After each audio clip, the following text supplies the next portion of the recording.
घर का बंटवारा। अरे विनोद, तूने हलवाई को सारा सामान तो दे दिया है ना? अक्षय की शादी में कोई कमी नहीं रहनी चाहिए। आखिर सबसे छोटा भाई है तुम सबका। हाँ माँ, आप चिंता मत करो, मैं पूरा ध्यान रखूंगा।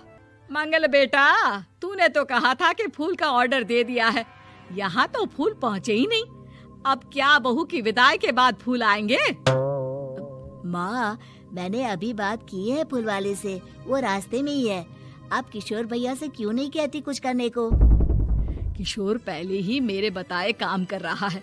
पास के सभी रिश्तेदारों और मोहल्ले वालों को कार्ड वही तो देकर आया था। रिसेप्शन के लिए हॉल भी उसी ने बुक किया था।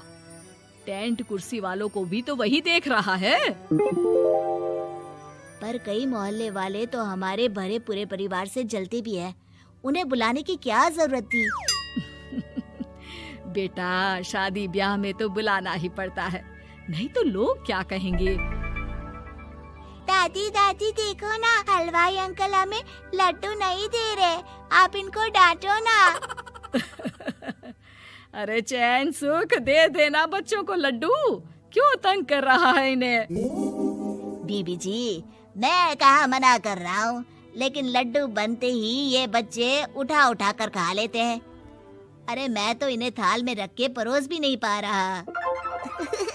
भागो, अब कोल्ड ड्रिंक पीने चलते हैं। भागो भागो, अब कोल्ड ड्रिंक पीने चलते हैं। जैसे कि आप देख रहे हैं, आज इस घर के सबसे छोटे बेटे अक्षय की शादी है।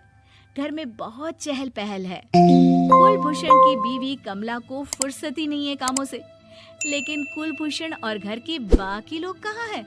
आइए देखते हैं। अजी, आप यहाँ आराम से बैठकर गाने सुन रहे हो और घर में अभी तक इतने काम बचे हैं करने को। अरे भाई, मेरे सबसे छोटे बेटे की शादी है, इसके बाद तो मैं अब चिंता मुक्त हो ही जाऊंगा। और फिर घर में तुम हो, बेटे बहुएं हैं, तुम लोगों के होते हुए मैं क्यों काम करूं? मैं तो शान से बेटे की शादी में जाऊंगा तैयार होकर। अरे ठीक है, अब आप आराम ही कीजिए। एक बार अभिषेक की बीवी आ जाए, फिर मैं भी आराम करूंगी और मेरी चारों बहुएं पूरे घर की जिम्मेदारियां संभाल लेगी। इतना कहकर कमला वापस अपने काम में लग जाती है। बेटा भी, तू अब तक तैयार नहीं हुआ? किससे बात कर रहा है फोन पर? तैयार कैसे हूँ? सैलून जाने से तो आपने मना किया है, क्योंकि मुझे हल्दी लग चुकी है। भाभीयों को देखो, सुबह से पार्लर में है। अक्षय की शादी हो जाती है और नंदिता बहू बनकर घर आ जाती है, लेकिन इस घर की खुशियों को मानो किसी की नजर लग गई थी। नंदिता के आने के बाद आए दिन घर की शांति भंग होती रहती। अपने माँ बाप की इकलौती बेटी को इतने बड़े परिवार की जिम्मेदारियां कहाँ संभालनी थी। अभी देखो ना, मेरे हाथों की मेहंदी भी अभी नहीं उतरी है और तुम्हारी मम्मी ने मुझे घर के कामों में लगा दिया। मैंने सोचा था कि घर की सबसे छोटी बहू होने के कारण मुझे सब पलकों पर बिठा के रखेंगे, पर यहाँ तो पलक झपकने की भी फुर्सत नहीं मिलती। देखो नंदू, शादी के पहले ही मेरे घर वालों ने तुम्हें और तुम्हारे पेरेंट्स को बता दिया था कि मैं जॉइंट फैमिली में रहता हूँ, तो फिर अब ये शिकायत क्यों? और फिर तुमसे पहले मेरी भाभियां भी तो आई थी शादी करके, उन्होंने तो कभी कुछ नहीं कहा।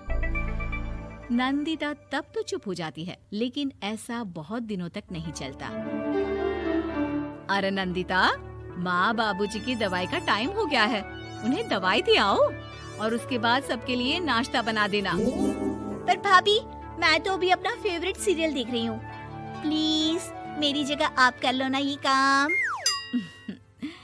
ठीक है, मैं तेरी जगह माँ बाबूजी को दवाई दे आती हूँ और नाश्ता बना लेती हूँ।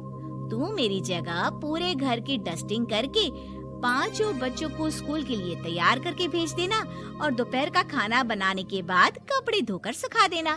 उसके बाद हम दोनों मिलकर बाजार जाकर सब्जी ले आएंगे, फिर डिनर की तैयारी कर लेंगे और उसके बाद बस भाभी, मैं माँ बाबूजी को दवाई देकर सबके लिए नाश्ता बना देती हूँ। हे भगवान, ये कहाँ लाकर फंसा दिया मुझे। मेरे घर में तो गिनती की 8 रोटियां और 2 सब्जी बनती थी और नाश्ता निपट जाता था। यहाँ तो रोटियों का ढेर और सब्जियाँ बड़े बड़े पतीलों में बनानी पड़ती है। नाश्ता बनते बनते लंच का टाइम हो जाता है और लंच बनते बनते डिनर का।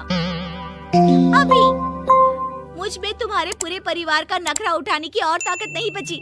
मैं ऐसे नहीं रह सकती। अरे तो क्या चाहती हो तुम? मुझे अलग रहना है बस। तो ठीक है, हम कल ही शिफ्ट हो जाएंगे किराए के घर में। इतना बड़ा घर होते हुए हम किराए पे क्यों रहेंगे? ना जी ना, घर में ही दीवार खड़ी करो अपने हिस्से के आगे। घर के साथ साथ घर की खुशियों में भी दीवार खींच जाती है। ऐसे ही कई महीने बीत जाते हैं और नंदिता माँ बन जाती है।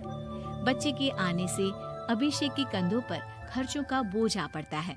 अभिषेक का बोझ कम करने के लिए नंदिता भी पार्ट टाइम जॉब कर लेती है, लेकिन इससे उसके सर पर नौकरी, घर और बच्चे की जिम्मेदारी बढ़ जाती है।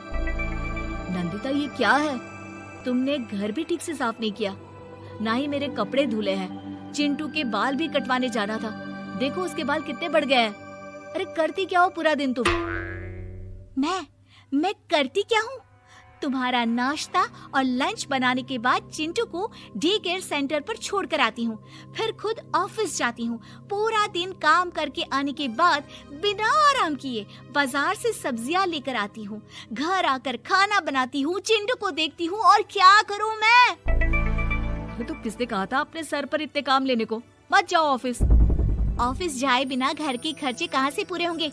चिंटू की डे केयर का खर्च, उसके लिए बेबी फूड का खर्च, प्रेस वाले का खर्च, ये सब तुम्हारी सैलरी से होता नहीं है।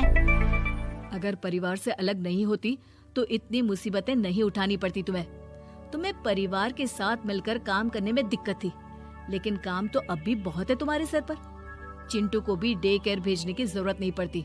उसको गोद में खिलाने के लिए दादा दादी और घर के सभी बड़े होते। उसके साथ खेलने के लिए उसके भाई बहन भी होते। मेरे तीनों बड़े भाइयों के बच्चे भी बड़े हुए हैं, लेकिन बिना महंगा बेबी फूड खाए, क्योंकि मेरी माँ और भाभियाँ बहुत अच्छे से जानती है कि बच्चे को क्या खिलाना चाहिए। बिजली के बिल जैसे खर्चे भी सब मिलकर बांट लेते थे, लेकिन तुम्हें तो सबसे अलग रहने में ही मजा आता है, तो अब शिकायत क्यों करती हो? बस करो अभिषेक, बस करो। मैं मानती हूँ कि मैं गलत थी। मेरे एक गलत फैसले ने हमें बिल्कुल अकेला कर दिया है सबसे। एक घर में होते हुए भी हम बाकी परिवार से अजनबियों की तरह रह रहे हैं। अभिषेक और नंदिता की सारी बातें घर के बाकी लोगों को सुनाई दे रही थी। तभी कमला बोल पड़ती है। अरे नंदिता बहू, किसने कहा कि तुम अकेले हो? तुम्हारा इतना भरा पूरा परिवार है ना तुम्हारे साथ। हम तो बस ये चाहते थे कि तुम अपनी गलती समझ जाओ। अगर हम तुम्हें समझाते तो शायद तुम ना समझती, लेकिन अपनी गलती का एहसास तुम्हें खुद हो गया है, तो अब तुम समझ चुकी हो परिवार में एक साथ रहने का मोल क्या होता है। मम्मी जी, मुझे माफ कर दीजिए, अब ऐसा दोबारा कभी नहीं होगा। अरे माफी बाद में, पहले मेरा पोता जरा मेरी गोद में तो दे, और तू जाकर सबके लिए चाय बना ला।